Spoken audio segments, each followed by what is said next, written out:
Hello guys, this is Lakshmi Maurya. इस lecture के पहले हम लोगों ने 2 लेक्चर अटेंड किए हैं और उन 2 लास्ट वीडियोस में मैंने आपको सेंटेंस के टाइप्स, टेंस के सब टाइप्स और उनके हेल्पिंग वर्ब और मेन वर्ब को इंट्रोड्यूस करा था। आज के इस वीडियो में हम देखेंगे किस तरीके से हमें टेंस को फॉलो करना है और उसके अकॉर्डिंग हमें ट्रांसलेशन सीखना है ताकि हम इंग्लिश अच्छी तरह से बोल पाए, लिख पाए और समझ पाए। तो आज के इस वीडियो में हम देखेंगे how to do simple present tense. तो सबसे पहले मैं बता दूं, किसी भी टेंस को करने के लिए हमें उसके हेल्पिंग वर्ब और उसमें मेन वर्ब का कौन सा फॉर्म यूज होने वाला है ये समझना बहुत ज़्यादा ज़रूरी है। तो सिंपल प्रेजेंट टेंस आज के हमारे इस वीडियो का कंटेंट है। तो इसमें हम देखेंगे कि सिंपल प्रेजेंट टेंस का हेल्पिंग वर्ब जो होता है वो डू और डज होता है और उसमें हम मेन वर्ब का फर्स्ट फॉर्म यूज करते हैं। जनरली आपको ये जानना बहुत ज़्यादा ज़रूरी है कि सिंपल प्रेजेंट टेंस में किस टाइप के सेंटेंसेस होते हैं।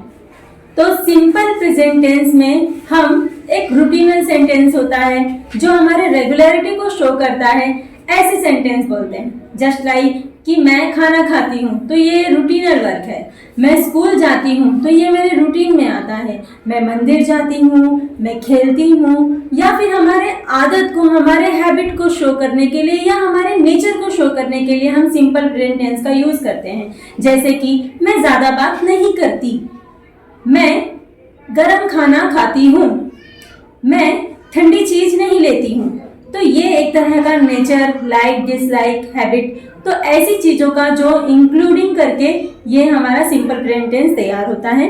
और आपको ये बात जानकर बहुत ज्यादा हैरानी होगी कि सिंपल प्रेजेंट टेंस अधिकतर ज्यादा से ज्यादा हम सिंपल प्रेजेंट टेंस का ही यूज करते हैं। जैसे कि मोस्ट इंपॉर्टेंट, अगर आपको किसी भी चीज को डिस्क्राइब करना होता है तो आप सिंपल प्रेजेंट टेंस का ही यूज करते हैं। जैसे कि मैंने अभी जो कुछ भी डिस्क्राइब किया, अगर आप उस पर ध्यान देंगे तो मैं बार बार ये सेंटेंस यूज कर रही हूँ, करते हैं, होता है, ऐसे सेंटेंसेस जहाँ पे ता है, ती है, ते है। तो मेरे इस डिस्क्रिप्शन में कई सारे ता है, ती है, ते है, आए हैं। वैसे ही आप पूरे डे में ऐसे बहुत सारे सेंटेंस यूज करते हैं जिसमें सिंपल प्रेजेंट टेंस का ही इंक्लूडिंग सब कुछ उसी को लेकर होता है। तो हम ये कह सकते हैं कि हम अपने पूरे दिन में 50% तो सिंपल प्रेजेंट टेंस को ही यूज करते हैं। तो अगर आप इंग्लिश सीखना चाहते हैं, बोलना चाहते हैं, लिखना चाहते हैं तो सिंपल प्रेजेंट टेंस को जानना आपके लिए बहुत ज़्यादा जरूरी है। तो अब हम शुरू करते हैं सिंपल प्रेजेंट टेंस के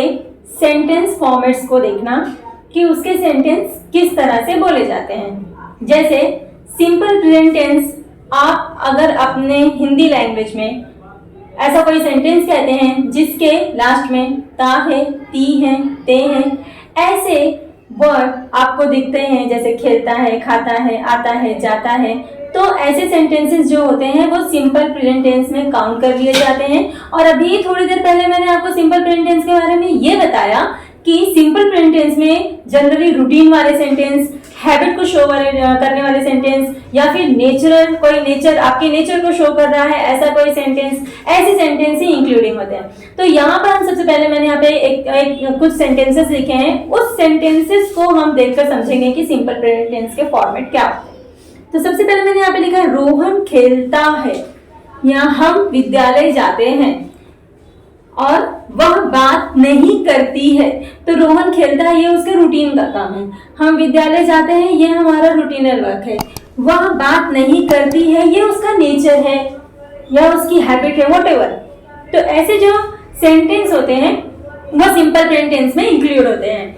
अब मैंने आपको बताया है कि सिंपल प्रेजेंट टेंस में डू और डज उसका हेल्पिंग वर्ब होता है और उसमें हम मेन वर्ब का फर्स्ट फॉर्म यूज करते हैं। लेकिन आपको ये भी जानना जरूरी है कि सिंपल प्रेजेंट टेंस में अगर हम कोई अफर्मेटिव सेंटेंस का इस्तेमाल करते हैं तो उस अफर्मेटिव सेंटेंस में आपको हेल्पिंग वर्ब लगाने की जरूरत बिल्कुल भी नहीं पड़ती।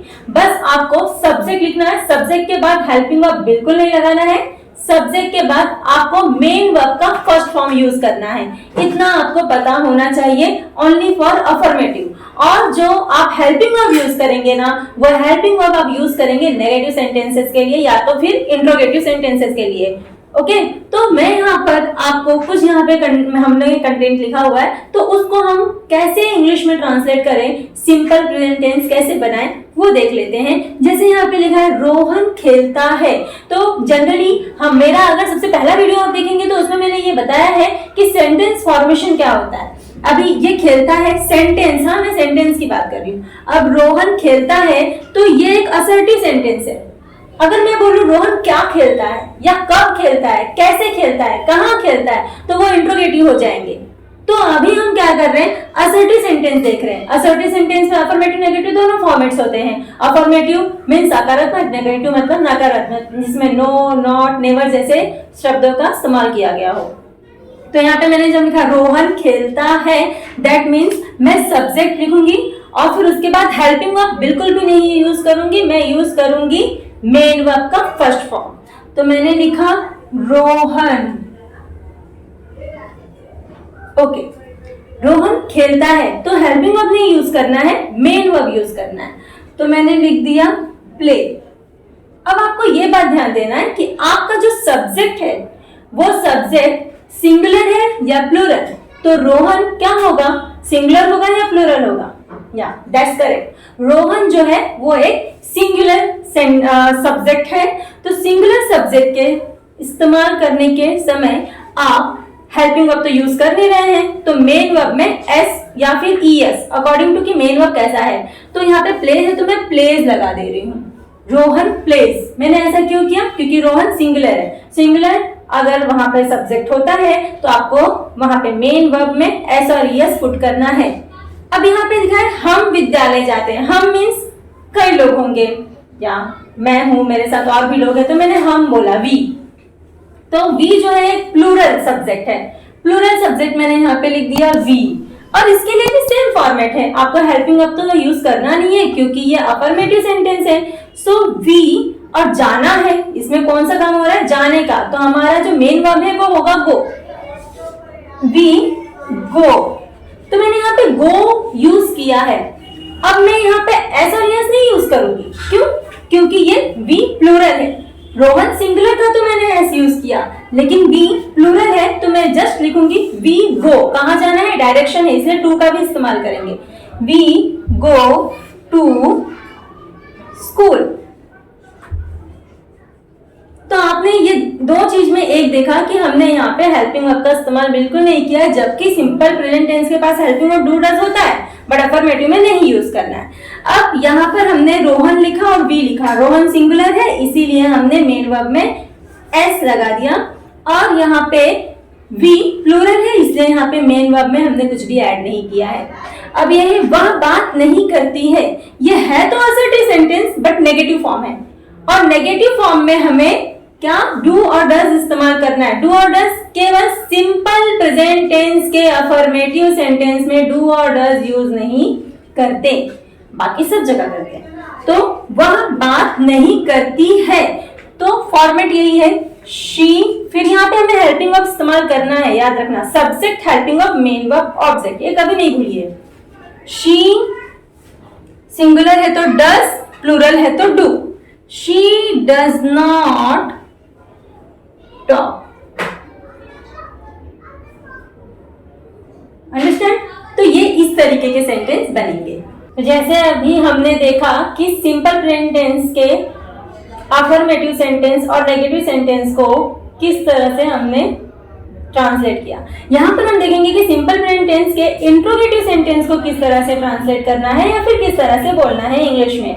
सो इंट्रोगेटिव सेंटेंस जो होता है वो ऑलरेडी टू टाइप में होता है, जैसा कि मैंने अपने सबसे पहले वीडियो में बताया था सेंटेंस के टाइप्स को पढ़ाते वक्त। तो यहाँ पर इंट्रोगेटिव सेंटेंस के दो टाइप होते हैं, एक होते हैं WH तो एक होता है यस नो टाइप। सो ये क्या होते हैं, यस नो टाइप क्वेश्चन का मतलब ये होता है जिस भी किसी क्वेश्चन का आंसर का आप हाँ या फिर ना में दे सके। जैसे अगर मैंने आपसे पूछा क्या आपने खाना खाया, तो आप उसका जवाब हाँ या ना में दे सकते हैं। लेकिन मैंने आपसे पूछा कि आपने खाने में क्या खाया, तो आप इसका जवाब हाँ या ना में नहीं दे सकते। तो हाँ या ना में जवाब देने के अगर हम एबल हैं तो ऐसे क्वेश्चंस जो होते हैं वो यस नो टाइप क्वेश्चंस होते हैं। और WH टाइप क्वेश्चन मतलब जिसमें क्या, क्यों, कब, कहाँ, कैसे ऐसे जो वर्ड्स का यूज होता है तो हम उसको WH टाइप क्वेश्चन कहते हैं। जैसे कि आपने खाना खाया तो उसमें हमें WH टाइप वर्ड नहीं मिला, लेकिन मैंने आपसे पूछा आपने खाने में क्या खाया, तो क्या जो यहाँ पे है वो WH टाइप वर्ड आपको मिला। और आप दूसरा चीज आप ये भी सोच सकते हैं, जब आप उसका आंसर कर रहे हो तो आप कैसे कर रहे हैं, यस नो टाइप में कर रहे हैं या आपको कंप्लीट सेंटेंस का यूज करना पड़ रहा है। तो यहाँ पे मैंने कुछ क्वेश्चंस लिखे हैं, चलो देखते हैं कि वो क्या है। सबसे पहले, क्या रोहन खेलता है? तो क्या रोहन खेलता है, भले क्या है, क्या नेग्लिजिबल है। अगर आपने सिर्फ पूछा रोहन खेलता है, क्या आपके पूछने के ढंग से कि आप क्वेश्चन कर रहे हो, तो रोहन खेलता है तो आप जवाब देंगे हाँ या ना, खेलता है तो हाँ, नहीं खेलता है तो ना। और वैसे ही यहाँ पे मैंने ना रोहन कहाँ खेलता है, अब तो आप इसका जवाब हाँ या ना देंगे तो मीनिंग ही नहीं है। तो आपको इसका जवाब जो है वो सेंटेंस में देना है कि वो कहाँ खेलता है, वो प्लेस आपको बताना है। फिर यहाँ पर है क्या सुधा बात करती है, यहाँ पर क्या तो मैंने लिखा है पर ये भी नेग्लिजिबल है। क्या मैंने आपसे अगर इस हरकत में पूछ दिया सुधा बात करती है तो भी चलेगा, तो सुधा बात करती है तो आप इसका आंसर हाँ या ना में देंगे, करती है तो हाँ, नहीं करती है तो ना। फिर यहाँ पे सुधा बात क्यों नहीं करती, अब यहाँ पे WH वर्ड क्यों का यूज हो चुका है, तो आप इसका जवाब हाँ ना में नहीं दे सकते, आपको इसका जवाब ओवरऑल सेंटेंस में देना होगा। ऐसे हम यहाँ पर डिफरेंस देख सकते हैं इंट्रोगेटिव सेंटेंस में यस नो टाइप और WH टाइप का। तो ऐसे सेंटेंसेस को हम कैसे करते हैं, जैसे कि मैंने आपको अफर्मेटिव केस में हमेशा ये बताया है, असर्टिव सेंटेंस को करते वक्त subject helping verb main verb object. यहाँ पे बस इतना चेंजेस होगा, जो मैं आपको सब्जेक्ट हेल्पिंग वर्ब बोल रही हूँ वो आप एक्सचेंज कर दो, helping verb subject main verb object, ऐसा कर देना है हमें, helping verb subject main verb object. और ऑब्वियसली अगर ये क्वेश्चन है तो आपको क्वेश्चन मार्क यूज करना होगा। सो हियर क्या रोहन खेलता है, तो मैंने आपको क्या बोला, helping verb subject main verb object, तो इसके लिए वही रूल है हेल्पिंग वर्ब। तो ये ता है तो helping verb no doubt do या डज में से कुछ होगा, तो आपको देखना है कि यहाँ पर सब्जेक्ट क्या है, सब्जेक्ट रोहन है, रोहन सिंगुलर है एज वी नो, तो यहाँ पे हम क्या लगाएंगे हेल्पिंग वर्ब, यस, तो हम यहाँ पे डज का यूज करेंगे, does helping verb subject, does subject is Rohan, does Rohan, फिर हेल्पिंग यहाँ पे मेन वर्ब लिखेंगे प्ले। यहाँ पे ऐसा और यस लगाने की कोई जरूरत नहीं है, वो केवल एप्लीकेबल था आपके अफर्मेटिव केस में। So does Rohan play question.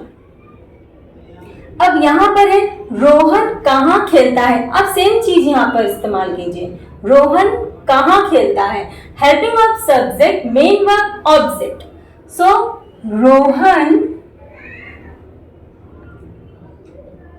excuse me, so here does Rohan play, मैंने देखिए वही इस्तेमाल किया, helping verb subject main verb object. So here does Rohan play, तो रोहन खेलता है। अब ऐसा जो आपको WH वर्ड मिलता है कहाँ खेलता है, तो आप वेयर, अब यहाँ पे ये पहला तो वर्ड रहा नहीं तो ये हो जाएगा small letter, where does Rohan play. कहने का मतलब ये है कि आप जैसा यस नो टाइप क्वेश्चन कर रहे हो आपको सेम WH टाइप क्वेश्चन भी करना है, बस WH वर्ड आगे लगा देना है, helping verb subject main verb object, WH word आगे लगा देना है। फिर है क्या सुधा बात करती है, so does Sudha talk question mark. यहाँ पे हम अगला सेंटेंस देख रहे हैं, सुधा बात क्यों नहीं करती है, तो क्यों जो है यहाँ पे हो गया आपका WH वर्ड, तो आपको क्यों जो WH वर्ड है उसको पहले यूज कर लेना है। तो WH वर्ड के बाद आपको helping verb subject main verb object, but एक चीज आपको याद रखनी है कि यहाँ पे नहीं मतलब नेगेटिव सेंटेंस का यूज हुआ है, तो आप कैसे करेंगे, आप WH वर्ड तो लिखेंगे, हेल्पिंग वर्ब भी उसकी जगह पे लगाएंगे, लेकिन नॉट लिखने से पहले आप सब्जेक्ट लिख देंगे, जैसे Y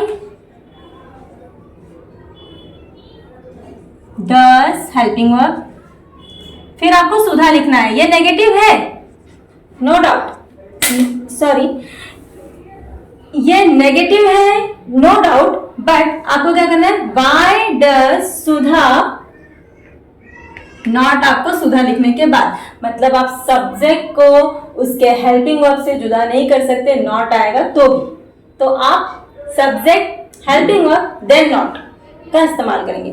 so why does Sudha not talk, so why does Sudha not talk. So इस तरीके से आप जो है अपने सिंपल प्रेजेंट टेंस को यूज कर सकते हैं। देखिए सिंपल प्रेजेंट टेंस या फिर कोई भी चीजें हम जब सीखते हैं तो हम वीडियो का यूज करके सीखते तो है, बट उसको हमें प्रैक्टिस में रखनी चाहिए। तो यहाँ पर हमने सिंपल प्रेजेंट टेंस के दो फॉर्मेट सीखे, एक है असर्टिव सेंटेंस के तो एक है इंट्रोगेटिव सेंटेंस के, और ये दोनों ही फॉर्मेट हमारे लिए समझना बहुत ज्यादा जरूरी है if we want to communicate in English. तो इंग्लिश में कम्युनिकेशन करना है, सिंपल प्रेजेंट टेंस यूज करना है, चाहे आपको ऐसे लिखना हो, चाहे आपको बात करनी हो, चाहे आपको इंग्लिश में लिखा हुआ कोई सेंटेंस पढ़ के समझना हो, तो आपको ये समझना बहुत ज़्यादा ज़रूरी है। और इसके बाद हमारा जो नेक्स्ट वीडियो होगा वो होगा प्रेजेंट कॉन्टिन्यूअस टेंस पर, तो उसको भी ज़रूर देखिए, और वो भी इतने ही इजी वे में किया गया है।